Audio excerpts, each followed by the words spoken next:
We're joined by Europe correspondent Philip Williams. Now, Phil, good morning. Mrs. Duffy didn't make a surprise appearance, did she? No, Mrs. Duffy perhaps was watching from her television at home, and that's exactly where Gordon Brown hopes she stays, and I'm sure he hopes he never meets her again. The one meeting was enough for him. No, but the issue that fundamentally surrounded her, that of immigration that got him into such trouble yesterday, was raised very strongly, and perhaps there was the strongest debate about that. And it came down to this. The two main parties, the two leading parties, or had been leading until Lib Dems made this surprising ground, the Conservatives and Labor have really been saying, we're going to slash immigration. And the Lib Dems have said, look, we're going to control it better, but we're also going to allow those that have been here for over 10 years as illegals the right to stay here. And what it fundamentally comes down to is, in a sense, the deception seen by many that what they're both talking about is immigrants from non-EU countries, because they're the only people they can control. And yet, it's the EU population that most people are worried about. For example, over 1 million Poles, many people from other Eastern European countries that have made some people here in this country uncomfortable with the numbers. And that's what both major parties have really failed to address and fudged. That's what Nick Clegg has tried to emphasise, as saying, you're not talking about the sort of the problem that people are really concerned about.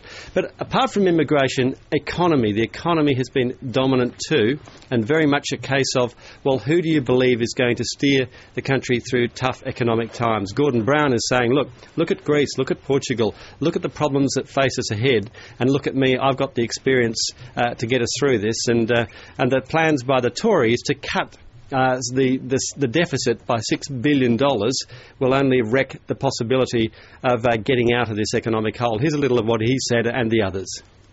In this uncertain and dangerous world, David is proposing that there be cuts in public spending now, $6 billion, and that will shrink the economy at a time when we need to support the economy. We cannot afford to lose jobs and businesses and lose growth now. We must maintain the recovery and support it. And please let us not make the mistake of the 1930s and the 1980s and the 1990s. And let us support the economy until the recovery is assured. £6 billion saving this year, so we stop the jobs tax next year. That means saving one out of every £100 that the government spends. That is the glossy leaflet that comes through your door from the local council. That's one in £100. It's the fact that managers in the NHS got a 7% pay rise this year. That's the one in £100. We have the leaders of Britain's biggest and most successful businesses, Marks and Spencer's, Sainsbury's, Mothercare, Chorus, the steelmakers, all saying that the risk to the recovery is not cutting waste. The risk to the recovery is putting up national insurance on every job in the country, which is what Labour proposed. Surely one of the problems here, we've got Gordon Brown talks about a plan in the future but has got no details on it. David Cameron talks about doing something now but has also got no details on it. Surely what we could do for once is get the chancellors and the vice-chancellors of all the parties together. I've suggested we call it the Council for Financial Stability, so that at least, you're right, which is the point of Nadine's question, that politicians are finally upfront with you, are straight with you about how bad this problem is and how long it's going to take for us as a country together to deal with it.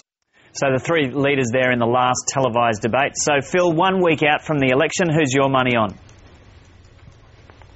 My money is on chaos, actually. I would say that the polls point, and let's have a quick look at the poll of polls, which is an average of all the polls. David Cameron, 34%, Gordon Brown, 29%, Nick Clegg, 28%. What that points to is a hung parliament, a lot of argy-bargy over who ends up in government, in coalition, and probably a week, maybe 10 days of chaos while that happens.